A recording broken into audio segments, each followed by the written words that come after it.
안녕하세요. 반갑습니다. 심산 진로컨설팅의 심산 원장입니다. 오늘은 진술충미열생은 함부로 사주를 보지 마시라 라는 주제로 알기 쉽게 설명해 드리겠습니다. 제가 칠판에도 표기를 해놨는데요. 이 진술충미를 제대로 알면 명리학의 고수라고 할 수 있습니다. 5년, 10년을 명리학을 공부한 분들도 이 진술충미를 제대로 알지 못합니다. 자, 변화무쌍한 이 진술충미의 사주 원국, 대운, 세운, 월운에 대해서 지금부터 알기 쉽게 설명해 드리겠습니다. 자, 원래 이 진술충미 자체는 변화가 크지 않습니다. 그런데 이 진술충미가 운에서 대운, 세운, 월운에서 삼합을 짜거나 강국을 형성하거나 아니면 형충파의 작용이 이루어질 때 그야말로 다양한 변화가 발생합니다. 자, 1년 중에 진술충미월에 해당하는 것이 양력으로 매년 1월, 4월, 7월, 10월입니다. 자, 이렇게 진술충미월, 잡기월이라고도 하죠. 1월, 4월, 7월, 10월에는 운의 굴곡이 많기 때문에 이때 해석을 제대로 해야 됩니다. 자, 그런데 왜 진술충미열생은 함부로 사주를 보면 안 될까요? 그 이유가 크게 두 가지가 있습니다. 자, 첫 번째. 이 진술충미열생은 오행과 육친을 분리 해석해야 됩니다. 제가 칠판에 한번 표기해 보겠습니다.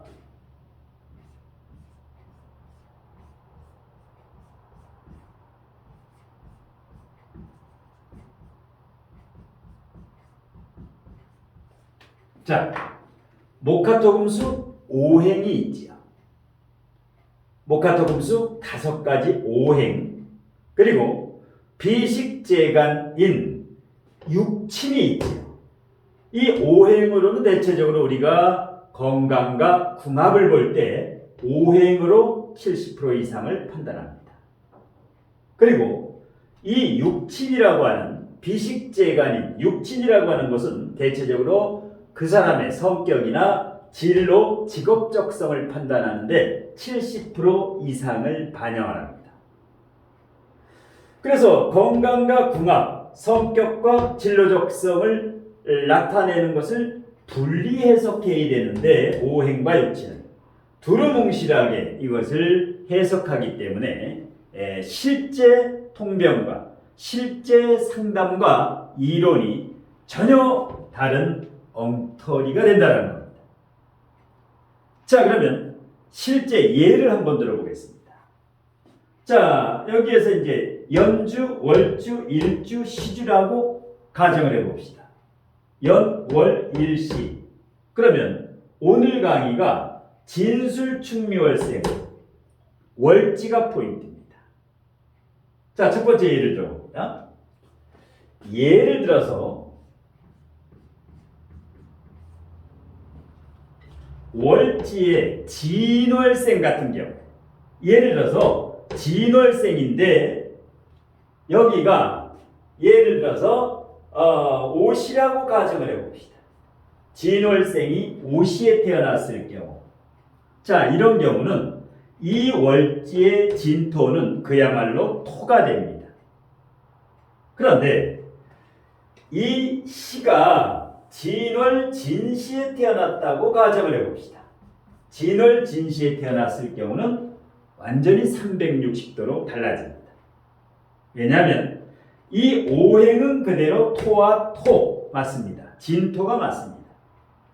그런데 이 진월 진시를 육친으로 해석할 때는 이 진은 목으로 돌변합니다.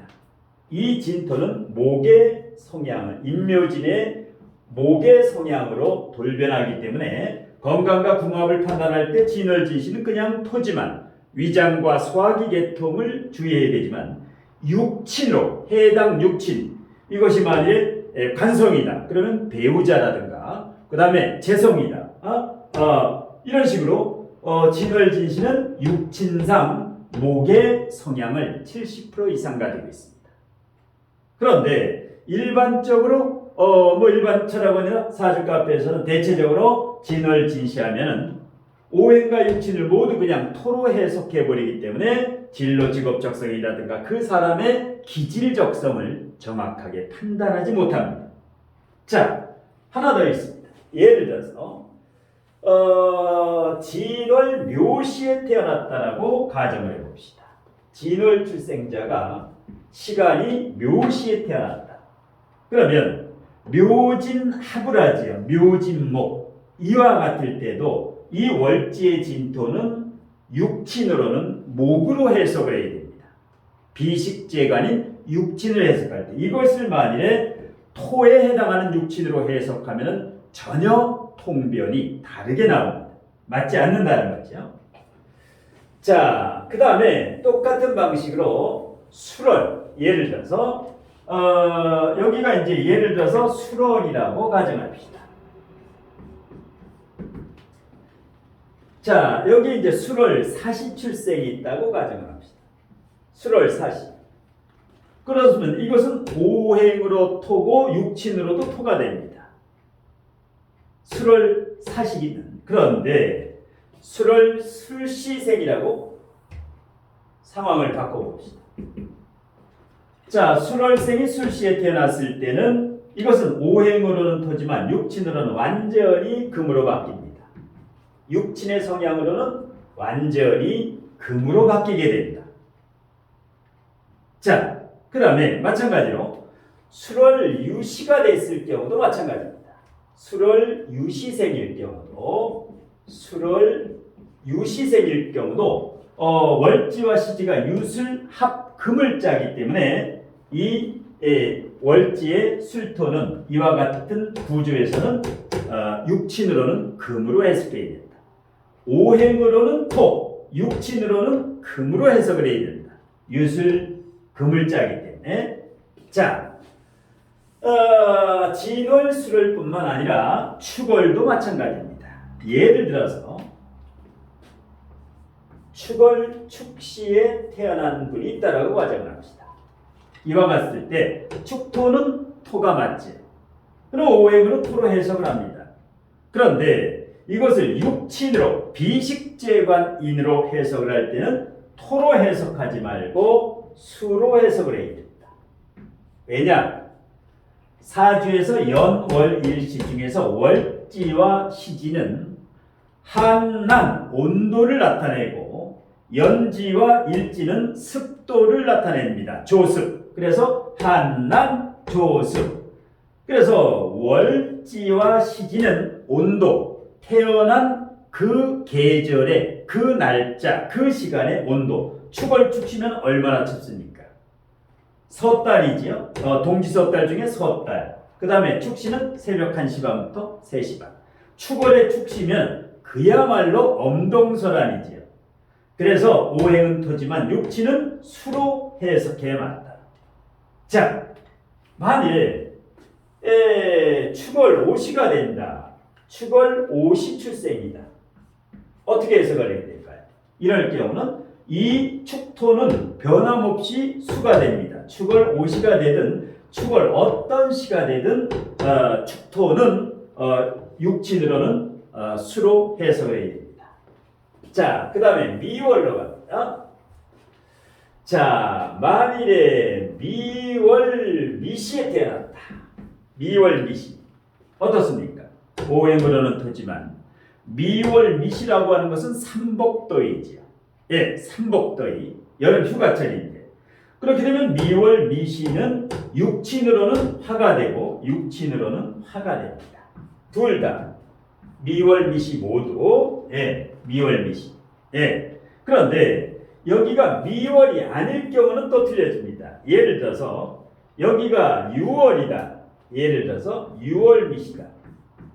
라고 했을 때는 예. 이럴 때는 이 미토는 그대로 토가 됩니다. 화가 되지 않습니다. 오행과 육친도 반드시 월지가 미월일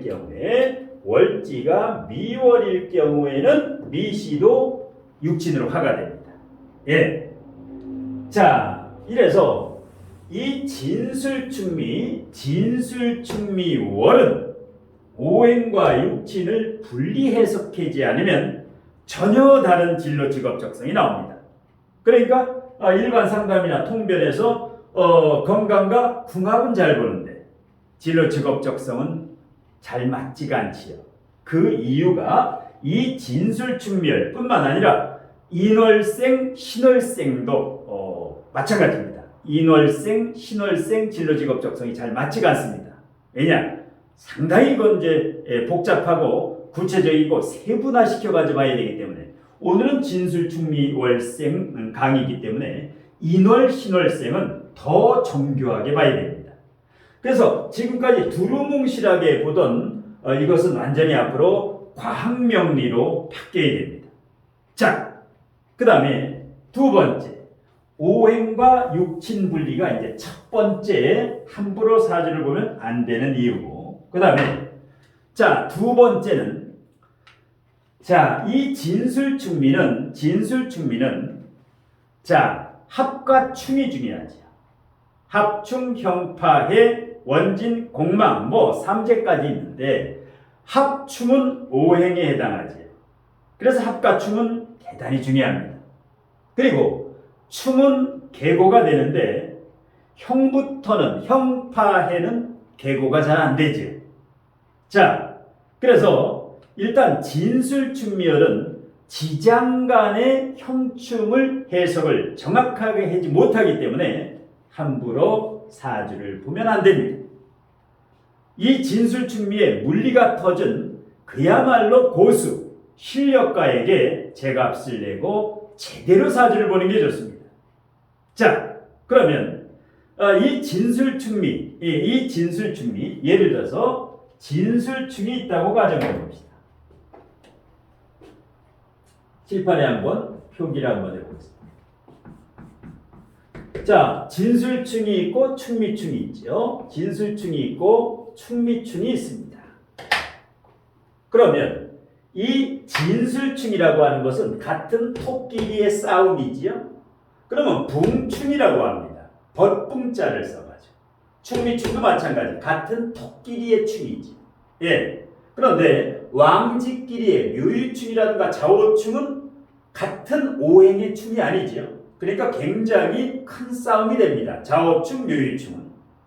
그 다음에 사해충이라든가 인신충도 마찬가지고 그것은 친구끼리 싸우는 게 아닙니다. 그런데 이것은 같은 톡끼리 싸우기 때문에 엄격히 말하면 진술충과 충미충은 충이 아니다. 이것은 원국에서 일어날 때 아니면 대운에서 일어날 때 월운에서 일어날 때 이제 곧 있으면 갑진월이지요. 4월 5일부터 4월 5일부터 청명부터 이제 진월이 되는데 그러면 사주의 진술충이라든가 진진영이라든가 진축파라든가 뭐 이렇게 발생이 되지요. 그러면 진술충, 충미충을 어떻게 해석할 거냐? 이 자체는 원판의 이 진술충, 충미충 자체는 건강을 주의해야 됩니다. 위장이라든가 소화기라든가 이런 역류성 식도염이라든가. 자, 그래서 이제 이 지장간의 충이 무엇보다 중요한데, 자, 진토 속에 지장간에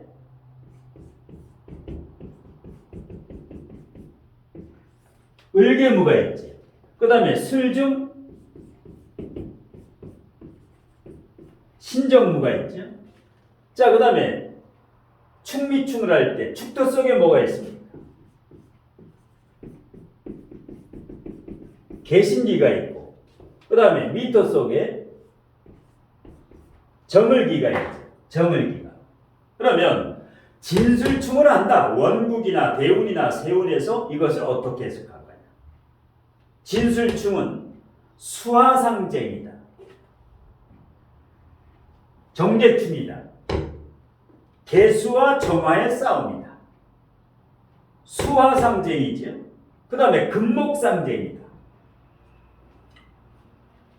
금목상제, 신금과 을목이 을신충을 하고 정화와 개수가 정계충을 하는 게 바로 진술충입니다. 그러면 본인 사주 원국이나 대운이나 세운이나 월운이나 일진에서 진술충을 할 때는 빠르게 정계충과 을신충을 해석을 해야 됩니다. 어떻게 해석을 했느냐? 본인 사주에서 아니면 자녀, 가족 사주, 배우자 사주에서 진술충을 할 때는 이 수기운이 강한가 화기운이 강한가를 봐야 됩니다. 사주 원국에서. 이럴 때 만일에 수기운이 약하고 화가 강하다. 이러면 진술충을 하면 이 개수가 피해를 당하죠. 개수에 대한 건강. 개수가 예를 들어서 관성이다. 그러면 배우자, 그 다음에 남자다라고 하면 이제 자식이고 직업이고 이런 문제가 생기죠. 반대로 정화가 약하다. 화가 약하고 수가 강한 분은 화에 대한 건강, 시력이라든가 심장이라든가 혈관 질환이라든가 고혈압이라든가 이런 건강의 문제가 생기고 그 다음에 만일에 이 정화가 재성이다. 그러면 재물운이라든가 이런 친정 아버지라든가 이런 쪽에 문제가 생기죠. 마찬가지로 본인 사주에 예를 들어서 목이 약하다. 금이 강하고 그러면 목에 싹이 잘려나가죠. 진술충을 할 때 을목이 싹이 잘립니다. 이러면 건강에서 간, 담이라든가 뼈라든가 디스크라든가 갑상선이라든가 대상포진이라든가 을목에 대한 건강에 문제가 생깁니다. 그리고 을목이 예를 들어서 여자 사주에 이것이 식상이다. 그러면 자식 문제가 생기고 이것이 관성이다 되면 배우자 문제나 직장 문제가 생기죠. 반대로 목은 강한데 금이 약하다 사주에. 그러면 목다금절 이 금이 손상을 보죠. 금에 대한 건강, 대장이라든가 폐라든가 뼈라든가 이런 쪽, 교통사고라든가. 자, 이런 식으로 진술충을 할 때 수화상쟁과 금목상쟁을 해석할 수 있으면 진술충미의 절반은 알았다고 봐도 됩니다. 자, 충미충은 어떻게 해석을 해야 됩니까? 자, 역시 금목상쟁, 을신충과 정계충, 수화상쟁이다. 충미충을 하면 이 자체는 건강만 주의하면 됩니다. 위장수학이라든가 역류성 식도염이라든가 마찬가지로 똑같이 충미충을 할 때는 본인이나 가족 사주에 금이 약한가 목이 약한가 둘 중에 대등한 힘을 가지고 있으면 피해가 없습니다. 거의 없습니다. 이걸 계고라고 하죠. 충미충을 할 때는 을목이 예를 들어서 경금신근일간이다. 그러면 을목이 투간되면 이것은 계고 큰 재물이 나오지요. 예. 그래서 진술충과 충미충 보통 진술충미가 있는 사람을 부자라고 하죠. 아니면 부자가 될 가능성이 다른 사람보다 높다. 왜? 계고가 되기 때문에. 이 진술충과 충미충은 답답했던 건 밭을 갈아엎기 때문에 큰 행재수가 생기는 경우가 있습니다. 이렇게 을목이 튀어나오는 경우. 그 다음에 정계충 마찬가지입니다. 본인 사주에 신금, 을목, 정화 이런 정화 개수가 재성인가 관성인가 식상인가 인성인가 비겁인가 요 육친을 해석을 하면 되는데 중요한 것은 통근 여부 어떠한 것이 강한가 금이 강한가 목이 강한가 수가 강한가 화가 강한가 여기에 따라서 약한 것은 피해를 보고 건강이라든가 그 육친에 강한 것은 까딱이 없다.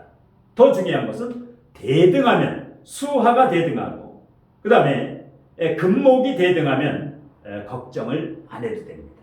그래서 진술충미가 일어나면 그 사주 원국에 편중된 사주라든가 조우가 맞지 않는 사주는 2배 이상 힘들어지고 반면에 이 조우가 잘 맞고 수화가 제대로 있고 균형이 있고 그 다음에 편중되지 않은 중화된 사주는 아무리 충을 해도 까딱없습니다. 그러니까 사주의 형태에 따라서 진술충미는 개개인마다 전혀 다르게 됩니다. 자, 그래서 이제 곧 갑진월이 오고 4월 5일부터 갑진월이 오지요. 그러면 진월이 오게 되면 아까도 언급한 것과 같이 진술충, 진진형, 진축파 이게 난리 부르스가 나죠. 이것을 어떻게 형도 마찬가지입니다. 이와 같이 진축파라든가 술미형이라든가 축술미사명을 이와 같이 해석을 하면 정확하게 어떤 일이 발생할까? 사건, 사고, 관제구설수를 미리 예측해서 그것을 사전에 액땜이라든가 예방을 할 수가 있는데, 그래서 모르게 되면 제대로 배우는 게 좋습니다. 그래서 일단 이 진술충미라고 하는 것은 대체적으로 잡기월이기 때문에 독학으로는 배우기가 상당히 힘들지요. 아무리 진술충미를 배우려고 해도 뭐 부성인묘도 있고 간성인묘라고 하죠. 재성인묘 역시 진술충미 이 잡기월에는 뭐 재성인묘, 부성인묘뿐만 아니라 묘고지를 구분할 수 있어야 되고 그래서 대체적으로 이제 독학하기가 조금 힘들다고 하죠. 그래서 진술충미 보통 이제 격국용신이라든가 진술충미라든가 실전통변은 독학보다는 제대로 된 전문가에게 물리가 터질 때까지 제대로 배우는 게 좋습니다.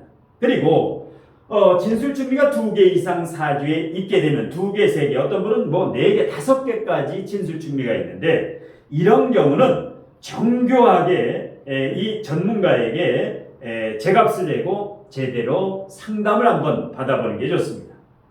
자, 마지막으로 요즘 이제 뭐 자녀의 진로 적성이라든가 성인분들의 사주 진로 상담이 급격히 이제 많이 상담이 오는데 제가 바쁜 관계로 직접 뭐 전화를 일단 받을 시간이 없기 때문에 이제 제 동영상, 제 유튜브 동영상 아래 모든 동영상 아래 보시면 제목 우측에 V자 표시가 있습니다. 그러면 이 V자 표시를 클릭하시면 사주진로 상담 신청에 대해서 자세히 안내가 되어 있고 그 다음에 이 명리적성학 현장 강의 여기가 경기도 군포시인데요. 현장 강의라든가 그 다음에 온라인 동영상 강의 수강 신청에 대해서 자세하게 안내가 되어 있습니다. 그래서 우측 상단에 이제 제 연락처가 있는데요. 사주진로 상담이라든가 명리적성학 온오프라인 강의 수강에 대해서 궁금하신 분은 일단 상담 신청이나 수강 신청 문자를 주시면 제가 시간 나는 대로 답변을 해드리겠습니다. 자, 오늘 심사 멘토의 진술충미열생은 함부로 사주를 보시 마시라 라는 강의는 이것으로 모두 마치겠습니다. 고맙습니다.